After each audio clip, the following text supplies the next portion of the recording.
trying to get this ready. Hey, you got to turn down the music. They Damn, can't hear girl! us. You don't touch a person's radio. What? What? Jesus. You want to turn it down yourself? All right, there we go. Are we live? Yes, we're live. Oh, we're very live. live. Hey! We're as live as we're going to be. After an hour in the Thunderdome, this is as live as we're going to get. Good morning, good afternoon. I guess it's still morning, technically. This is the second edition of Two Queers in a Truck-ish. Because this week we're in the BMW, so... But it's definitely appropriate. We're two queers. We do what we want. Yeah, the truck is having its regular maintenance, so we had to take one of the cars. So, same concept, all kinds of stuff. So, well, welcome to our show, Two Queers in a Truck, and I'm Christian Cano.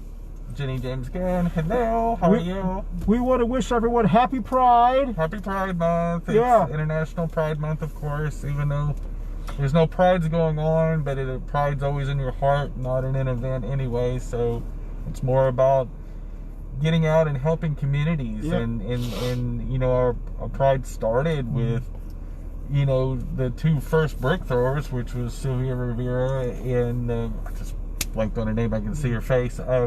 And two communities of color, that two trans women that got out there and battled it out on the front lines in Stonewall. So, you know, so appropriate in this day and age. But this show is supposed to be more lighthearted, so hopefully we'll have a little bit more fun today and just make people smile a little bit. Hopefully forget about some of your worries while we drive around and just show you Charlotte or comment on things. As Christian's allergies are exploding. You know, it is allergy season, so Yeah, I you can see my eyes are really red. The allergies are really bad from today. I couldn't wear contacts, so since I have to wear glasses, I have to put this little tissue in so my glasses don't fog up. That's a little trick that I learned. Yeah, so just in case you wanted to know. So where are we going today? I don't know. We went to Dilworth last week. Yeah. Or tried to. Did we make it there? We did. We drove around through Dilworth. What about going to either Ballantyne Okay. or Plaza Midwood? Let's do Plaza Midwood. Okay. Yeah, let's do it. yeah. We'll Yeah. do Plaza Midwood. Okay. All right. So we've agreed we're not going to have any music on because it drowns us out, right? So, Yes. We gotta be talking. That's the whole point. Yeah, and bear with me because my allergies, and you're going to hear me sniffling a lot, so I apologize for doing that. So, all right. Let's go. Are you ready? Yeah. Here we go. Hold on, let me make my... I probably should be doing that since I'm the one that's risking her own life. Exactly. You know. Well, at least there's somebody here to make sure you put things in park and drive. Exactly. You know, I mean, unfortunately, your puppy babies couldn't tell you that last week. Do you remember last week we went out that way in my neighborhood and they were doing construction? Yeah. Well, they're still doing it. I told you, it's job security for whoever this construction company is. They have been working on that same spot for 2 or 3 years now. Wow. So I think it's Narnia. I think they're building maybe a tunnel to a time warp or something. I mean, in the middle of his grass, so I don't know if he cared too much. I did see his lawn. His lawn wasn't great. I mean, it was a little overgrown. A little shaggy. Uh-oh, here comes Okay, a couple kiddos. so this is the deal that all neighborhoods are having. You have all these kids and bikes and all these people jogging in the middle of the street. So they're not doing too bad, though. At least they're not jogging side by side. Well, now they are. Okay, just made an ass out of myself. Yeah. Well, they're at least trying to stay as social far distancing. over as they can. Yeah. I mean, you know, Chris, I live in a very non-busy neighborhood. Yeah. And it's a closed-in neighborhood, so it's just a loop. Yeah. So you can't.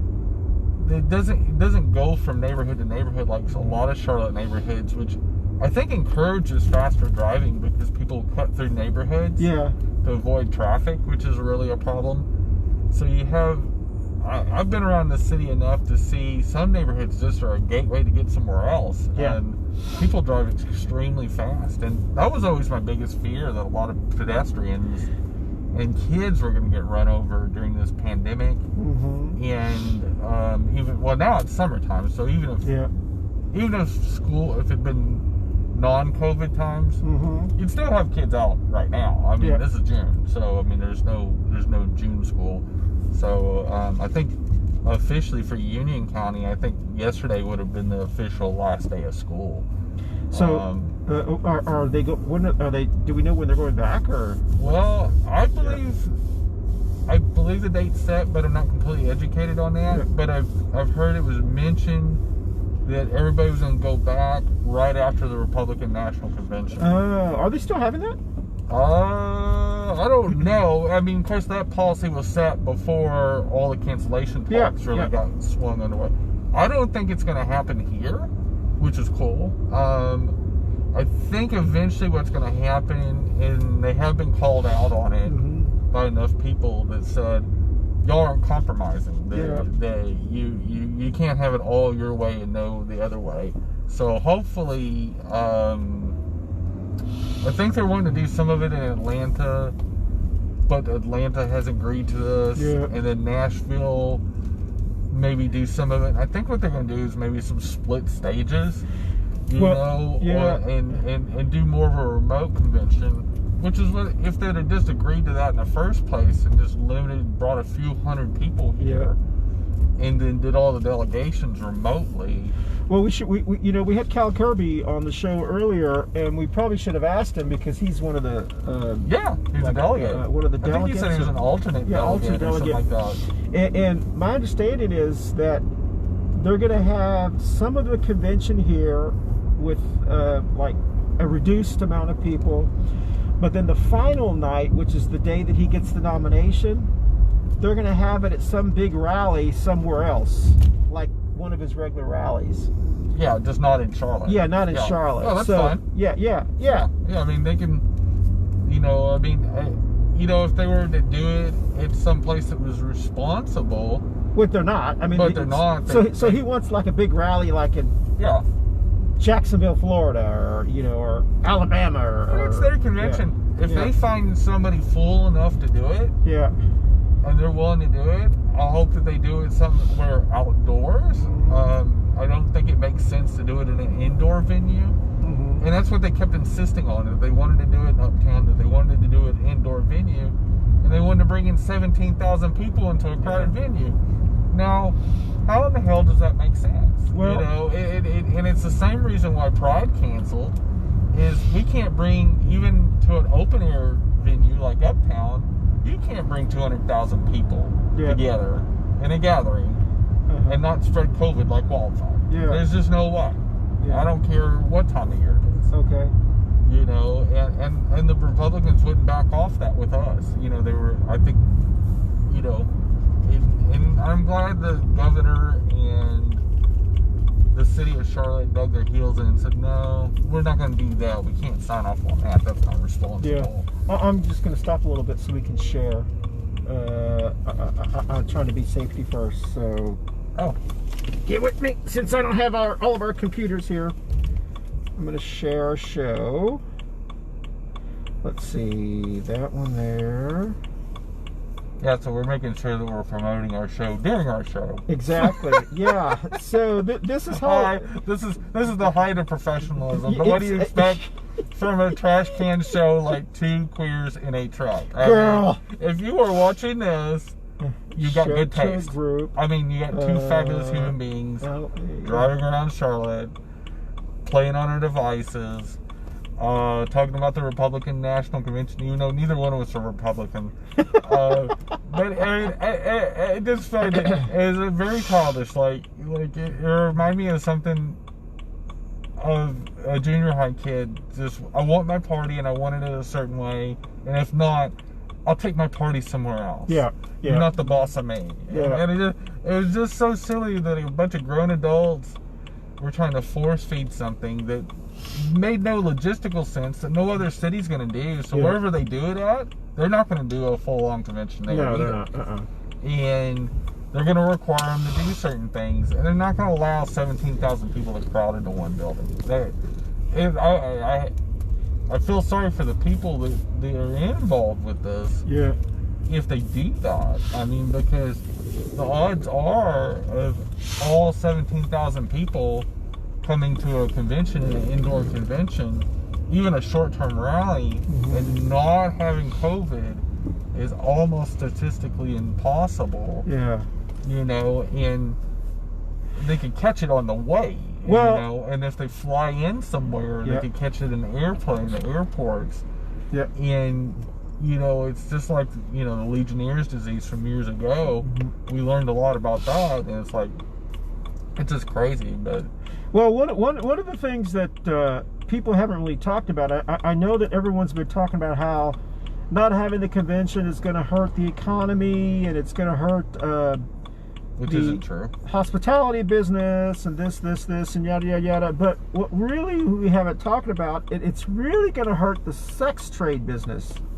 Yeah, I mean, I guess anytime you don't have big events anymore, it's really hard for local sex workers. In all seriousness, one of the industries, and it is an industry, is sex work, which is, you know, sensual work, sexual work. You know, like dancers, burlesque dancers, you know, performers.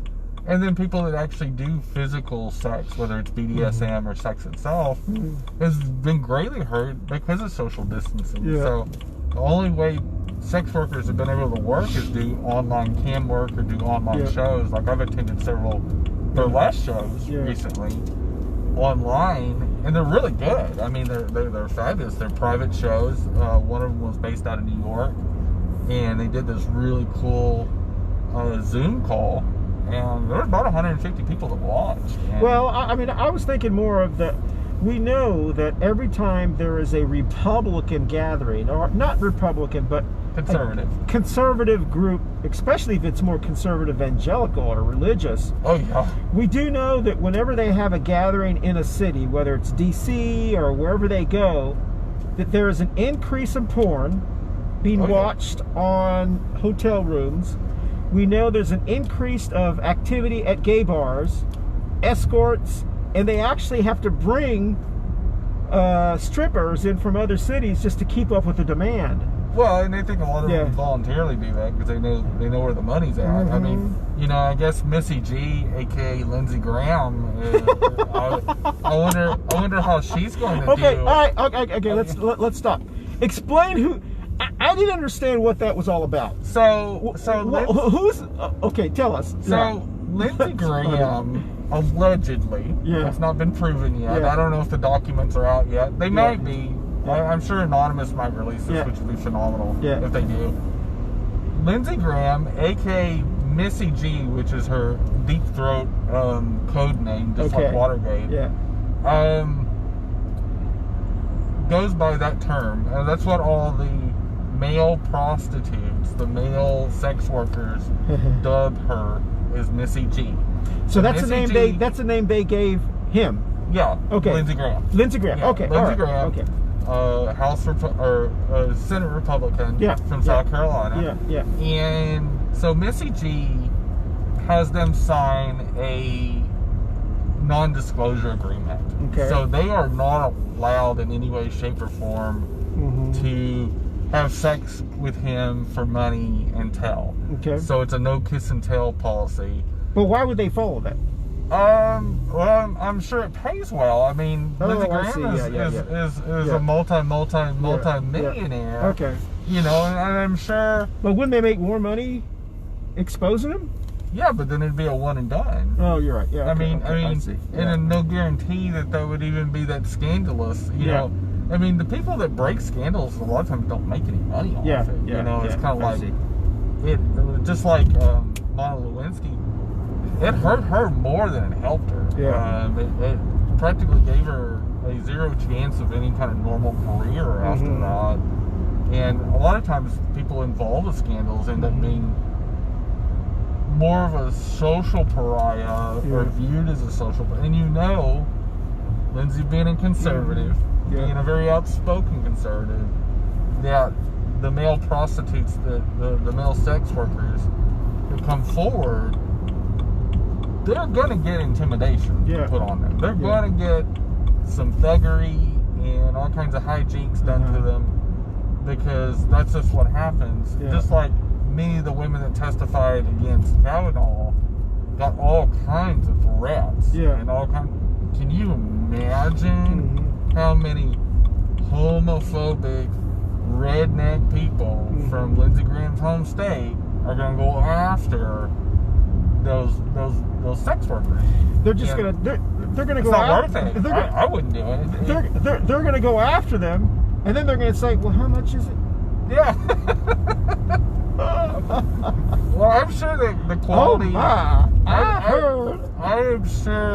I'm sure Lindsay, aka Missy G, probably hires top flight. I mean, any sex worker that's going to be willing to screen their clients so much that they're willing to sign an NDA, a non-disclosure agreement.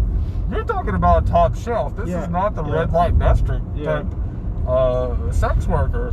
I mean, these are, and it is a profession. So sex work to me should all be legalized. It should, it's. I mean, sex is a social contract anyway. I mean, somebody buys you dinner. Well, I was going to say, first of all, let's not assume that there is legalized sex working, and somewhat, yeah. Well, depending on the state and depending on what you talk about as far as sex. Well, no, I mean, there are people that go to bars, have people buy them drinks, and go home with them and sleep with them. Yeah, whether it's dollars or the barter system. Exactly. I mean, there's sugar babies out there. There are women in South Charlotte. And men. And men in South Charlotte. There's tons of sugar babies that are males. There are men and women in South Charlotte. We've seen that in the gay community. Exactly, yeah. Where you see a really cute little tween have an older daddy pay for cars and all kinds of stuff. And I think that is a totally intersectional phenomenon. I mean, you see that and so that goes back to sex being a social construct. Is that some people, and I don't think there's a darn thing wrong with it, they get paid for sex. I mean, even marriage. I mean, it's a legal contract, and I mean, part of that is the assumption of affection, and part of affection is both platonic affection and non-platonic affection, which is different things with parts. So let's get back to Lady G. Missy G. Missy G. So Missy G is allegedly the code name for Senator Lindsey Graham from South Carolina. Correct. And my question is, if it's true, which it's probably true. Oh, it's. I think it's just a matter of time. Why would anyone be surprised that Lindsey Graham is a big old gay? Well, I mean, the first time I heard him on camera, was years ago. I just declare, I'm just like. He was clutching his pearls, and I don't want to stereotype part of our community, but he came off as a judge from a drag queen contest. Yes, he was so flaming. I was like, there's no way he's straight. How in this universe is he straight? And there's several other politicians, Lieutenant Governor Dan Patrick of Texas. Exactly. He's the same one. He's flaming. We said that last week. Flaming. We said this last week, and the scandal broke. So Dame Edwards. There's some politicians. They're either very, very, very metrosexual. Which they always happen to be, and Lindsey Graham too. They always happen to be very anti-LGBT. That other Republican that's not in the Congress anymore, that was very, very, very anti-LGBT for a long time. And then turns out he was. And then now he's going to every Pride circuit party he can go to. Well, I think they shirtless. And I'm just like blown away. I'm like, dude, stop projecting. Get into some counseling. Make peace with your gayness, or whatever it is, whether you're trans, you're gay, whatever, as long as it's legal and you're not hurting kids or dogs or anything like that. But if you're doing something that is consensual, you just don't project it by saying I hate it. You know, it's like just go with it. Just our world would be so much more fun. But the fact that it's Lindsey Graham is just delicious. I mean, it is.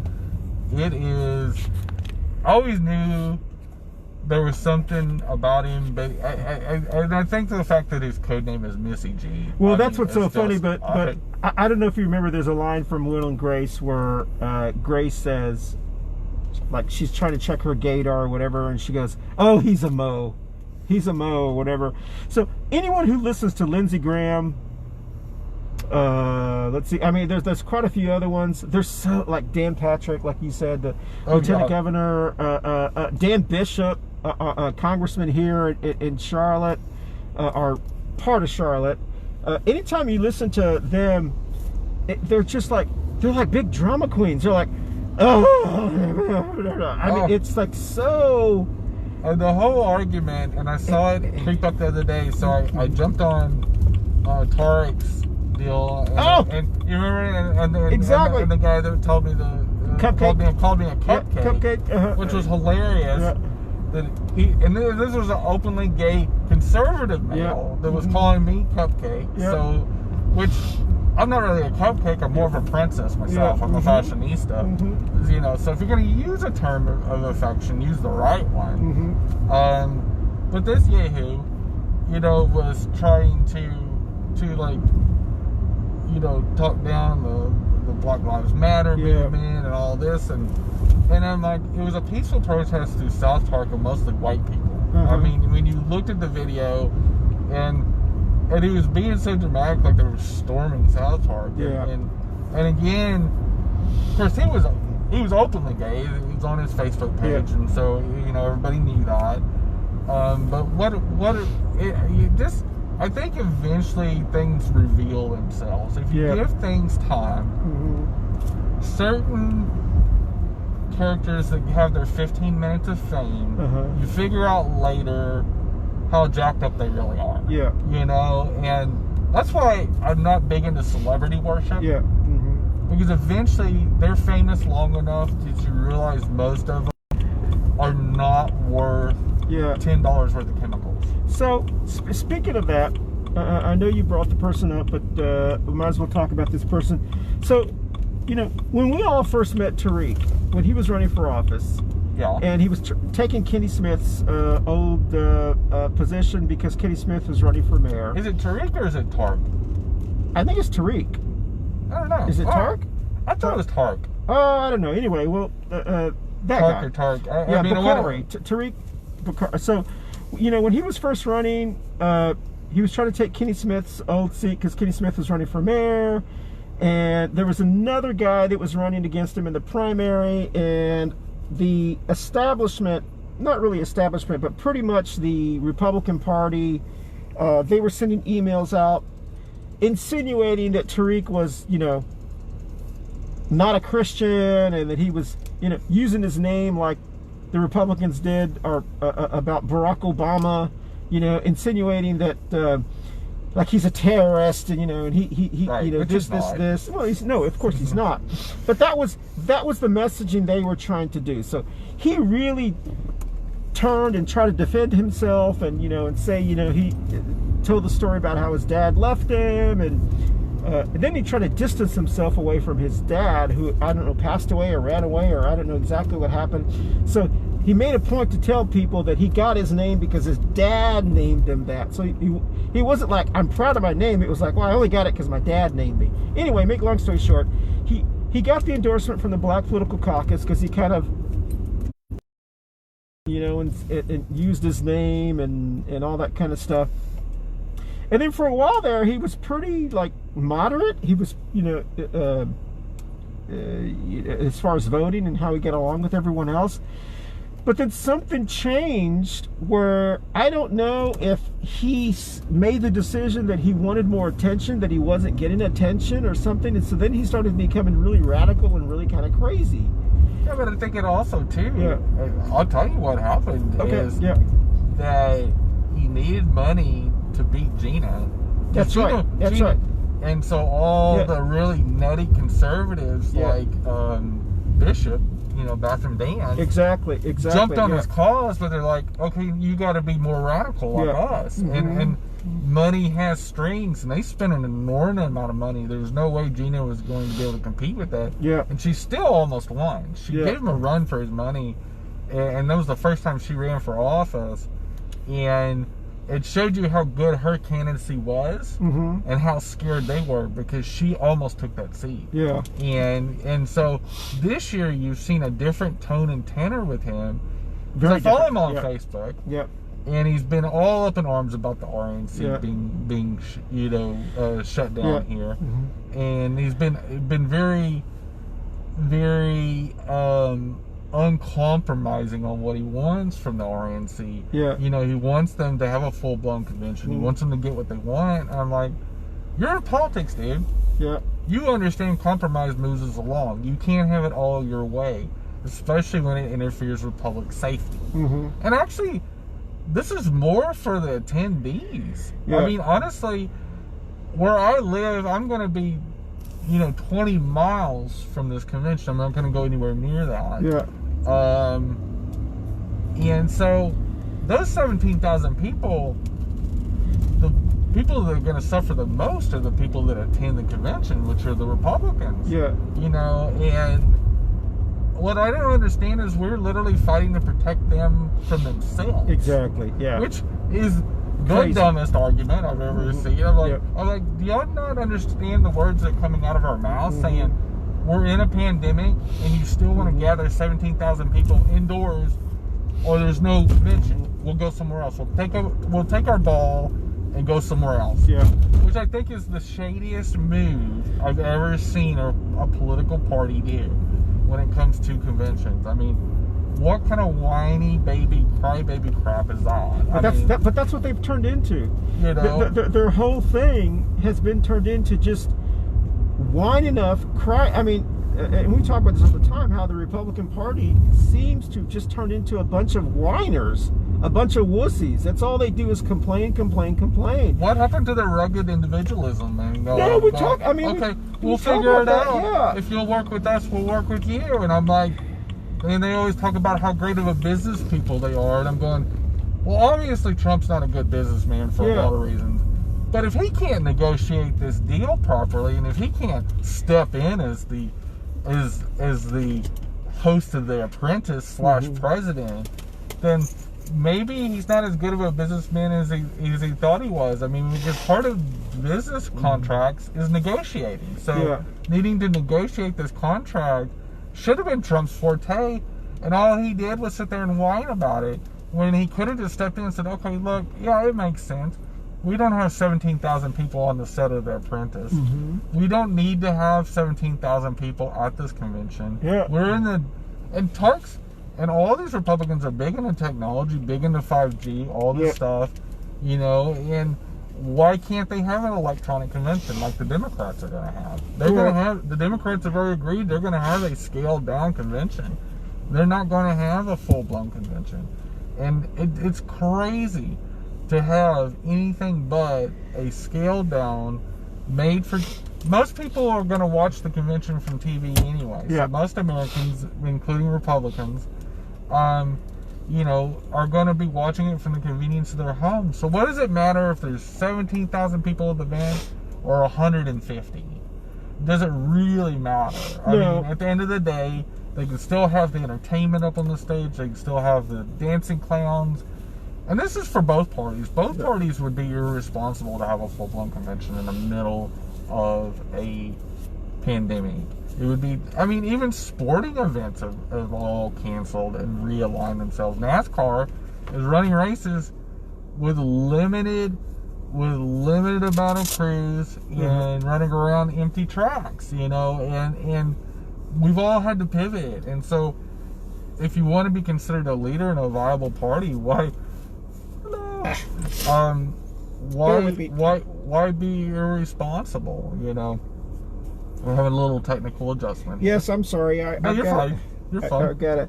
Well, and that's what I think they're coming across as. They're coming across as just being a bunch of whiners, and I guess their argument is they think they're coming across as fighting for something like noble, you Right. know. But I think your average individual just sees them as like, oh Jesus, you know, just shut the hell up. I mean, it's just.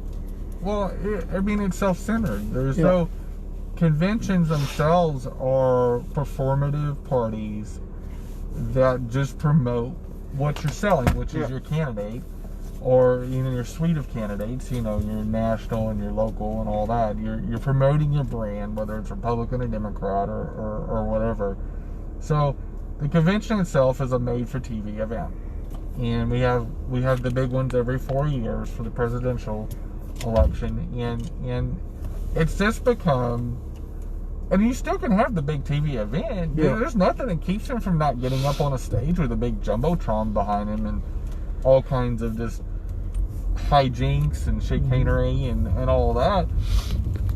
That doesn't change, you know, just with a limited audience. I mean, the audience doesn't matter anyway. I mean, honestly, like I watched you know, at the beginning of the pandemic, Lady Gaga did that whole made for TV, Yeah, you on know, Saturday. awareness event, and none of those performers played for an audience, and it didn't diminish how good and how heartfelt their performances were. Mm-mm. They were just as good performing the way they did without an audience, and that is the whole thing.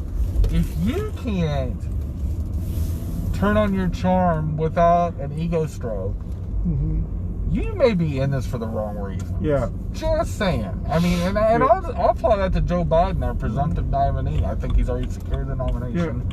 But Joe Biden's the same way. If he got up there and whined about not having a huge, full-blown convention in Milwaukee, I don't know who I would vote for, but I wouldn't vote for him either. Yeah. You know, I think it really shows a lack of leadership and integrity to whine about a convention in a time when we need to be focusing on Black Lives Matter. We need to be helping people. We need to be figuring out how public assistance is going to work. We need to figure out the next round of funding for all this. We need to be talking about really serious things. The last thing we need to talk about is a convention. Well, speaking of that, we are actually in Plaza Midwood. Yes. And we're in the neighborhood. This is Mark Gurl, County Commissioner. This is part of his district. Yes, it is.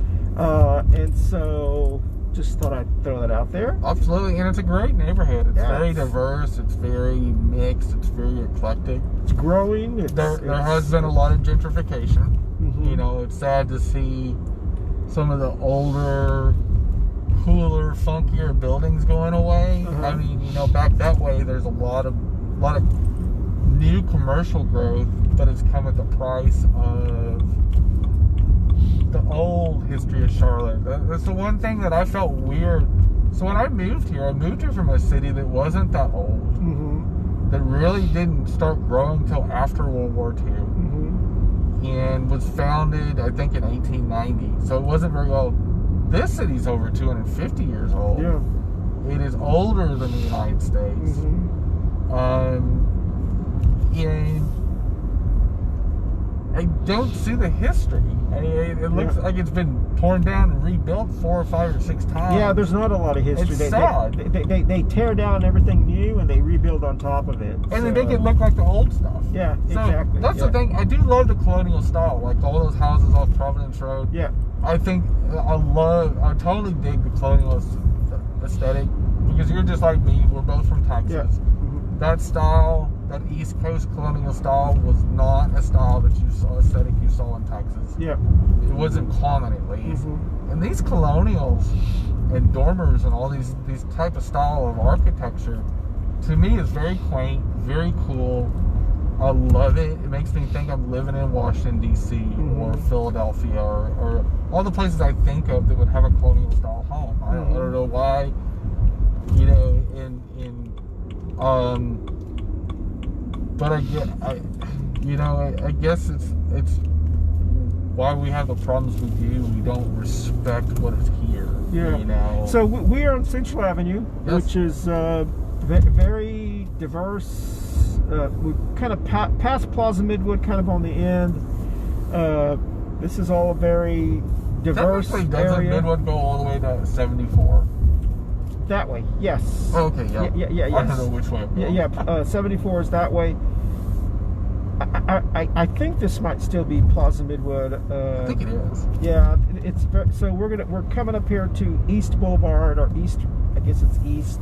I don't know if that's the end of Plaza Midwood and what it starts off at the other end, but yeah, because somewhere there's another neighborhood or another district that picks up as far as naming, and I can't remember. The name escapes me. yeah.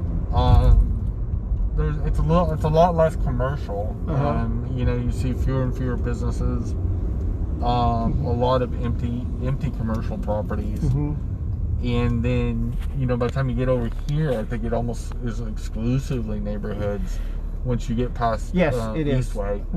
And so becomes very residential, very still nice neighborhoods. I love these neighborhoods. So we have not thrown shade at anybody. Yeah, we did.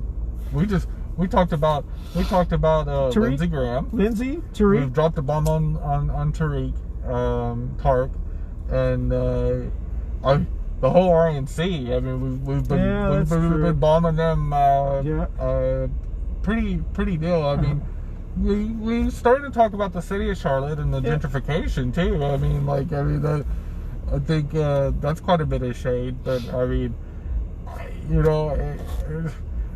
How do you think the mayor did on Monday night at the vote? I think she did well. So did I. I think it was I think it was probably, since I've moved here 2 years ago, I think it's been her best moment I've seen her in. Yeah. I think you've seen her awaken more, a little bit more. She's not doing great, but she has definitely shrunk from the fight too much.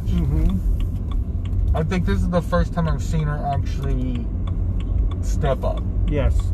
And I don't know if she got called out on it. I don't know what, because I know the meeting before that over the airport employees, she was horrific in that. Of course. And she failed those people. And quite honestly, she's been that way. She picked big business over 700 local Charlotte people. And you could tell the moment the argument to protect them started to go the momentum, she shifted it away from that council person. Yeah. Specifically, Matt and Winston were making great points. Oh yeah, French fries. What do you want? 2 large fries and a Diet Coke. Okay.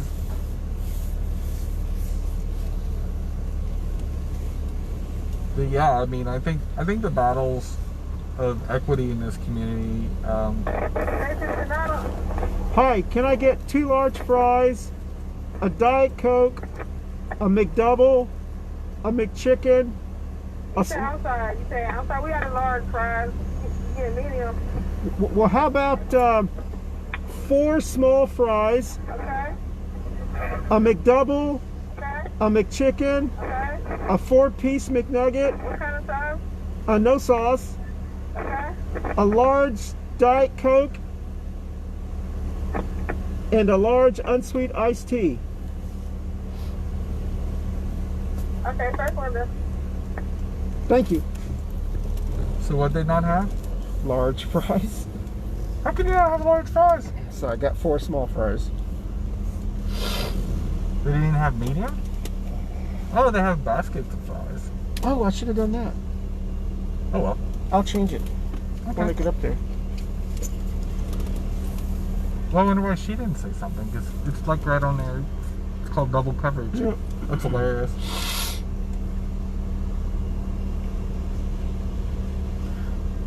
Bonnie said they're out of large fries. That's fabulous. We gotta eat. McDonald's? Drew said it sounds like a perfect buffet for me. Well, yeah, a lot of people don't know this if they don't regularly watch the coffee show, but I am vegan. Yes. I'm being a dirty vegan today because I'm eating McDonald's French fries, which I'm pretty sure they put crack cocaine in the salt mix. I'm not 100% sure. They're extremely addictive. It's just an amazing. I don't know. It's one of the few vices I have left. I've lost an incredible amount of weight since last August. I don't know the poundage, but I know that it's about almost 5 dress sizes. Huh. Does that just mean you're putting the dresses on tighter? No, I'm not. No, they're legit smaller dresses. Ruth is asking what's wrong with you. Me? He has allergies, Ruth. I have allergies, and my eyes are really bloodshot because of the allergies, because I had to take my contacts out. So, and I'm having a hard time putting this on, so it's all... He's been battling with the equipment. It's very complicated. And on top of that, we're not in the truck, too. So, yes. Last week's adventure of the truck magically slipping in gear with the dogs.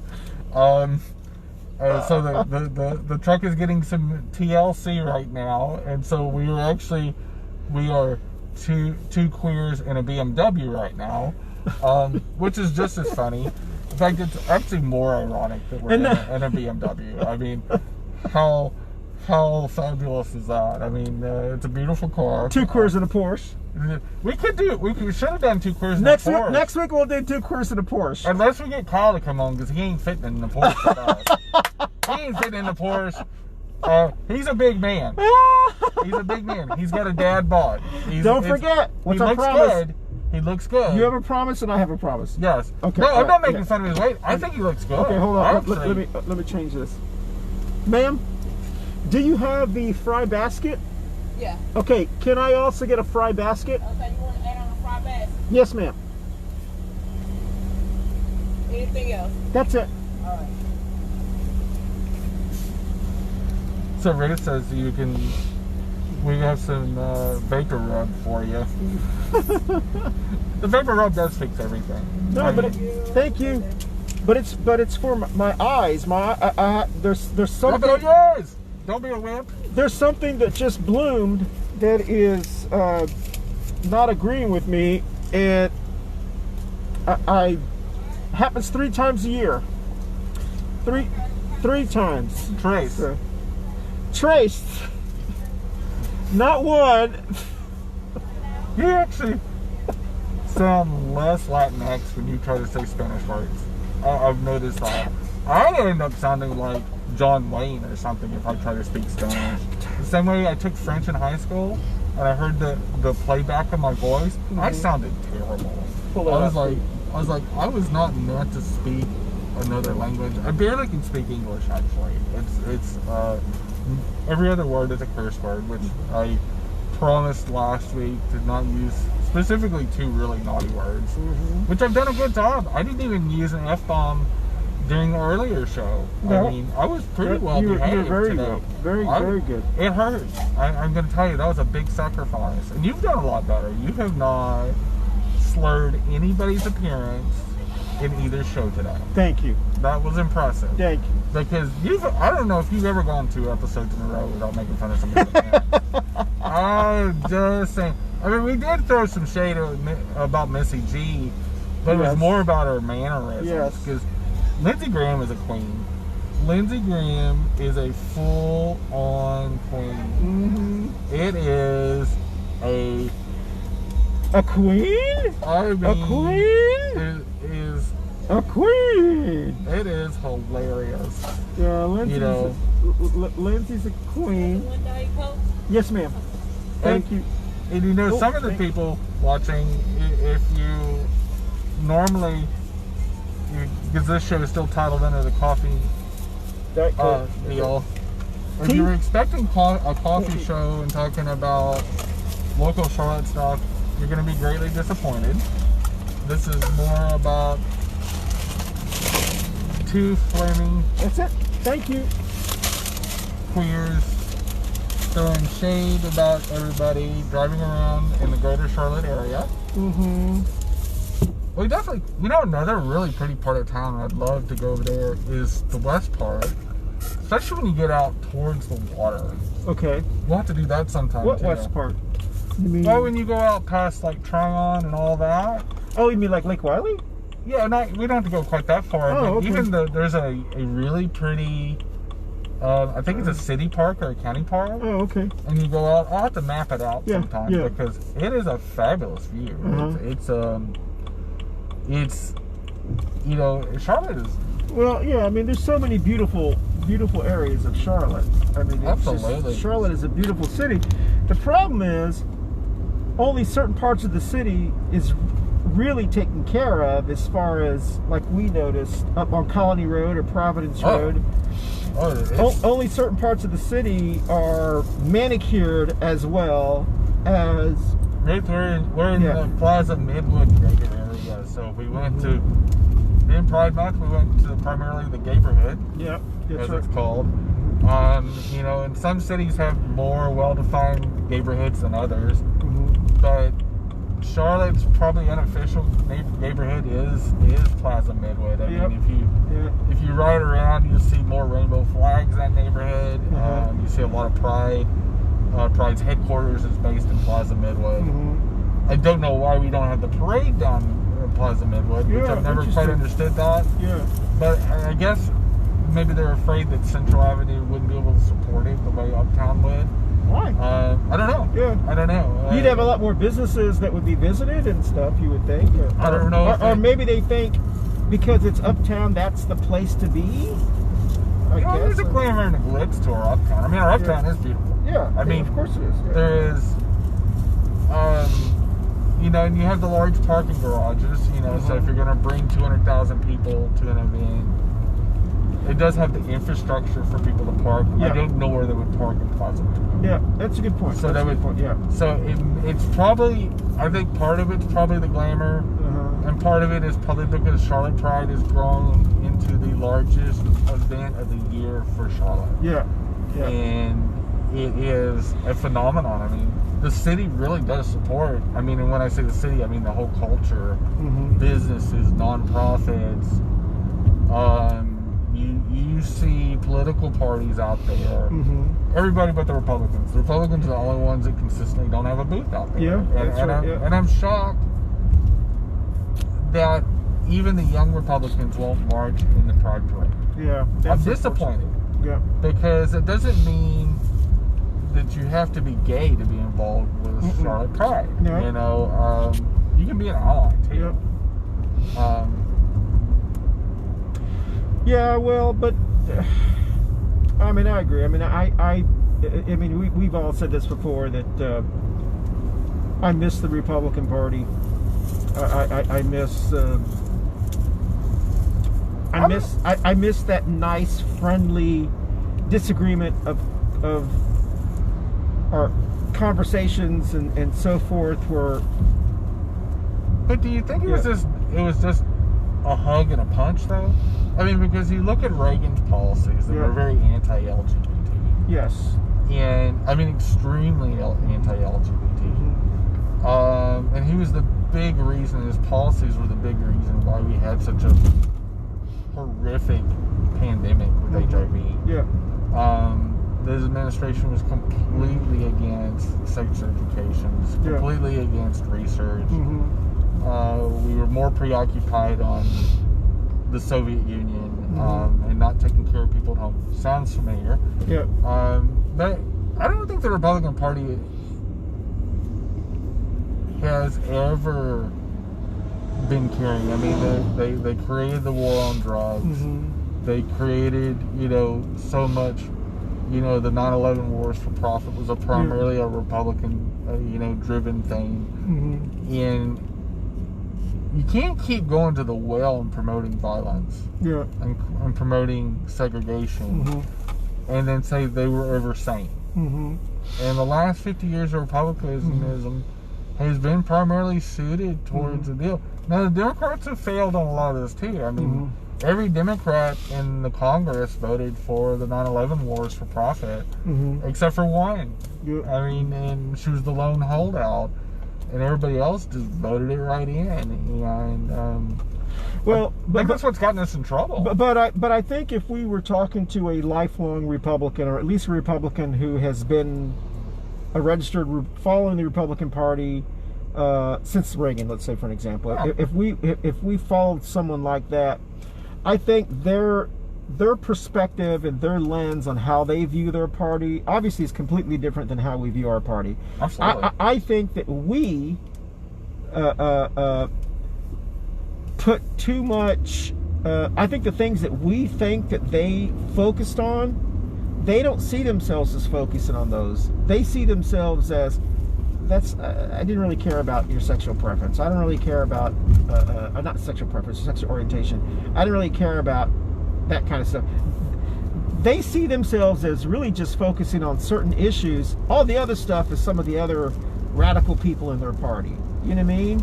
And so I don't think that, and that's why whenever we ask, I don't know how you can be Republican and support this, because for many of them, those issues aren't important and they're not make or break issues. But Does that make sense? But that's not true. Okay. Well, I mean, that's totally not true. Okay.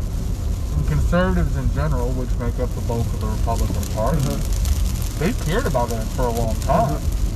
Now, in this day and age of social media, we're able to out them a lot more. We are able to capture more of their words, more of their thoughts. We're able to show every anti-LGBT,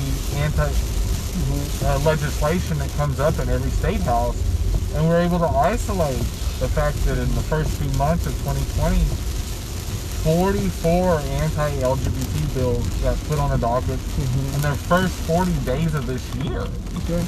And so, obviously they do care about it. The bathroom bill in 2016 here, and the 2017 bathroom bill proposal in Texas. They obviously care about it. They obviously, it bothers them. The fact that Reagan ignored HIV for 8 years. When that was really the make or break time for HIV. When had he intervened, because he was the first president to really have to tackle that. It really became a big thing in the early 80s. I understand what you're saying, but what I'm saying is that there are Republicans, just like there are Democrats and there are people of all parties, that they're part of that party, and there are certain issues that are very important to them. Yeah. And there's certain issues that are not important to them, but they just vote that party. Yeah. So there are Republicans that what they like about the Republican Party is being the counter to the. It's kind of a false narrative, but you know the free tax and spend democratic liberal or whatever you call it, and that's really what they think they're countering that. But there are other issues on the Republican platform that come along with that, and for them, for whatever reason, they don't. If you ask them and you said, "What do you think about the bathroom bill?" I think it's stupid. I think it's. So why did they vote for it? Well, they didn't vote for it, but the people that they voted for it because my understanding is, in their mind, in their justification, they see that as that's the cost of doing business, if that makes any sense. And so there are many Republicans who don't agree with those things, but they continue to vote for Republicans because they see it as they're voting for the principle of the conservative Republican Party, so to speak. But it was anti-business on top of that. I mean, the bathroom bill in North Carolina cost billions of dollars. Yeah. Over something that we already have laws on the book. So if you go in a bathroom and you have bad behavior like sexual assault or assaulting somebody, that's already illegal. We didn't need to tell grown adults where to go to the bathroom. Yeah. That is one of the most ridiculous asinine things I've ever seen. But Republicans keep defending that, including Republican voters. Look at Dan Bishop. They put him back in office. Yeah. You know, after what he did in 2016, he was a big part of that. He was the author of the bill. They fired the governor over it. Jenny, I'm not saying that it makes sense. Yeah. And I'm not even saying that it's logical. I'm just saying is that there is a very large part of the Republican Party members, not elected officials, Yeah. that when you constituents, that we sit and talk to, and we all agree on a lot of the social issue things. Somewhat. And of course, yeah, we would say, but why would you vote for someone like Dan Bishop? Why would you do that? And in their mind, which doesn't make sense to me, but to them it makes sense, I guess, for some reason. In their mind, they didn't vote for Dan Bishop because of what he did against the gays. They didn't vote for Dan Bishop because of this, or this. They voted for Dan Bishop because they know that he's going to fight, if needed, for a conservative fiscal value. But where's the proof in that? So that's my whole thing. Yeah. So I hear what you're saying, but literally none of that's true. Yeah. Okay. And so the Republicans have been very irresponsible financially. Okay. The only reason I'm saying all of that is because at the end of the day, you're right. Whose job is it to convince them or to get their vote or whatever? And what I'm saying is that in a small way, it's Democrats' fault, because we have to say that, like what you said to them. We have to say, this is why you're saying you're voting. This is why you're saying, but it's not happening. Yeah, and so we have to say, we're willing to do this, and this, and let them say, okay, fine. As long as I know you're going to stand for me, I don't care about the social issues. I don't care about this. I don't care about whatever. That's fine. I'll give you a chance or whatever. And that's the one thing that I don't think that we do enough.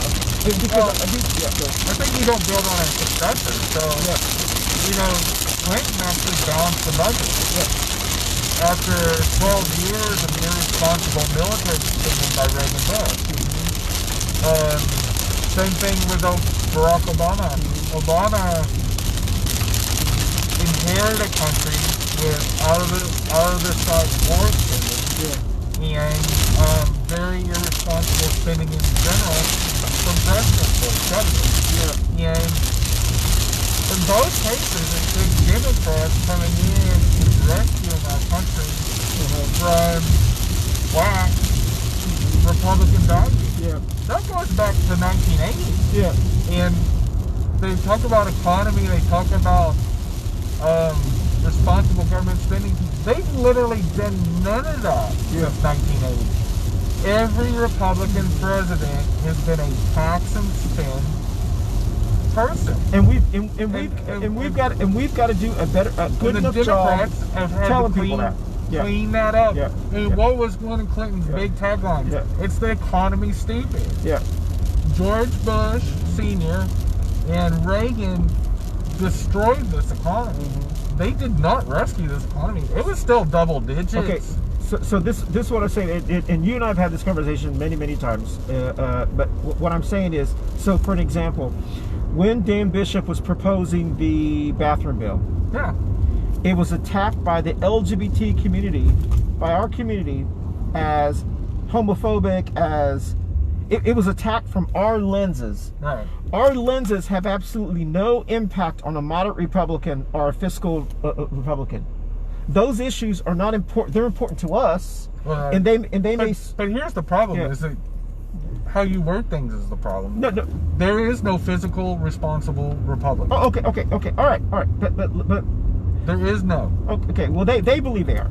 Okay. They believe they are, but they're not. Okay. All right. Well, that's the. So we have to quit using that verbiage. It's just like when we would slander our own candidate in Hillary. Well, she's the best of two bad choices. We got to stop wording stuff like that. We got to stop. That's where we start. Yeah. We got to stop attacking our own candidate. Okay, we're not attacking our own candidate. What I'm telling you is that when Dan Bishop was proposing that proposal, right? HRC, Equality North Carolina, MECPAC, all of these gay groups, LGBT groups, went after it, and they took the lead on the attack. Right. They're speaking to the choir. The people that support them and their allies are going to support them regardless. Correct. It had to be led by people who can speak to the people who that's not an issue for them. And so basically it should have been attacked by how we're doing it now. This is a fiscally irresponsible bill.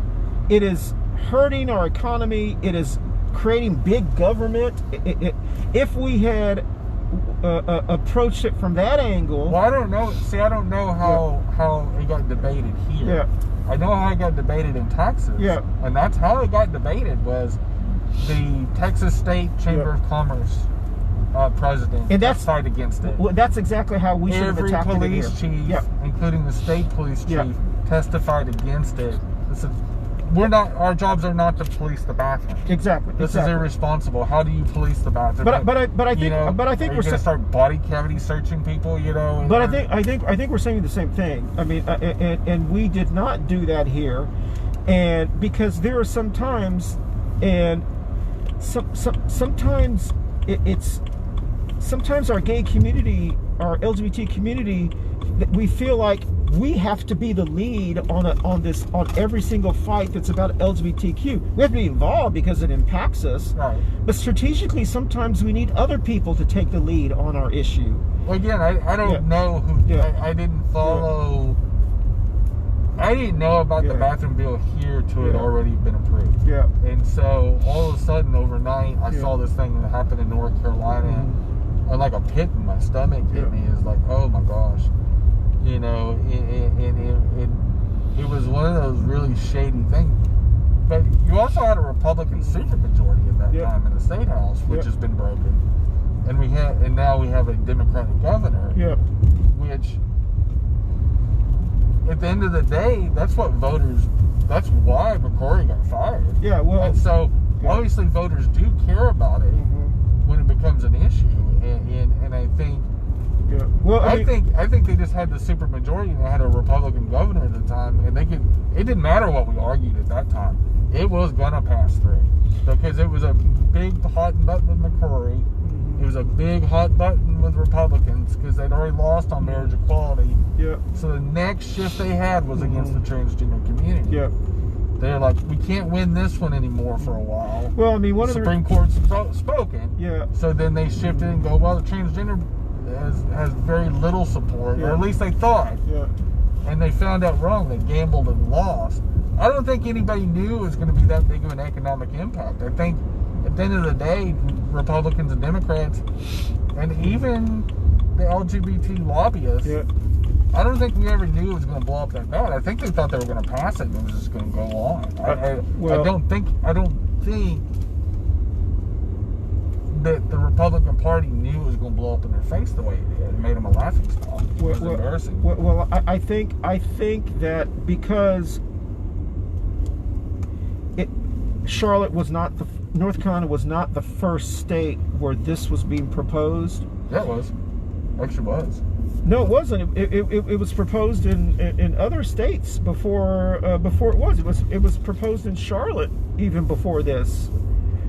I guess my point is, one of the reasons why we now are looking back and realizing that it was a bad strategy on how we fought the bathroom bill was because of how we flipped so many seats in 2018 in those Christy Clark's district and some of the other districts or whatever, and they realized and they ran on the bathroom bill was a waste to our economy. Chad Beasley, it was a waste to our economy, it was a waste, but they also ran on the toll road situation, which Republicans were against. And so we do know that even if you have a Republican supermajority, there are issues that even Republicans would be against. And McCrory himself believes that he lost not because of the bathroom bill, he lost because of the North Mecklenburg Republicans who were mad at him about the toll road. And so had we fought that same type of strategy, which of course it's easy to say now because it's now, okay, so we're at the end of the show, but I wanted to show you, I think it's up here somewhere. I want to show you this, it made me so proud. We're not gonna be able to get a picture of it. So this is in my neighborhood in Oak Providence, and look. How cool is that? That's wonderful. One of my neighbors has a rainbow flag and a Black Lives Matter sign and an American flag, And that is just really, really neat. That's a great way to end this show. Absolutely. I mean, at the end of the day, Yeah. I think, you know, and it was just like the old Rainbow Coalition in of the 80s. And I think all of our communities need to pitch in and help, you know, especially with the Black Lives Matter movement right now. I think in this history, we have an opportunity to really re-examine in this post-COVID world. I think it's really an opportunity to look at the world a different way and start dismantling the problems, the institutions that have created all these disparities between, you know, Americans, and we have a lot of work to do. I think the 21st century has finally began, and I think there's just a lot of things we need to fix that we just didn't fix the first 20 years of the century. So we just kind of played it off. Hey, we're America the Great. We got all this money. Everything's fine. We just don't want to talk about it in the Southern way. You know, like, bless your heart. We just don't want to talk about it. And now we're finally realizing it's caught up to us. Exactly. Well, listen, it's been a great show. Yep. We drove through Plaza Midwood. We got our typical Wednesday snacks, very healthy snacks. And I guess, are we doing this next Wednesday? Yeah, we are. All right. So No. we will see you next Wednesday on Two Queers in a Truck, and we may actually be in the truck at that time. So We may even have a guest. yeah, we may even pick up a guest with a mask. We won't kidnap them, though. We promise. We'll do it ethically. And for everyone who's been waving at us, we're not Uber. So Has people been waving at us? I don't know. I'm just saying. Oh, no, but we've had a few highs. There's been a few. Eddie. That's right. Vonnie. Some of my friends have been viewing. Maya's watching my friend us. Thank Shane you. from Amarillo. Ruth has made several comments, including the Vic's comments, which are hilarious. Vic's fixes everything. But look at my eye. It is so red. Just rub some Vic's in it. No. It'll kill it all. Might not be able to see for a week, but it'll be okay. That's right. All right, y'all. Thank you. Y'all be safe. Happy Pride Month. Happy Pride.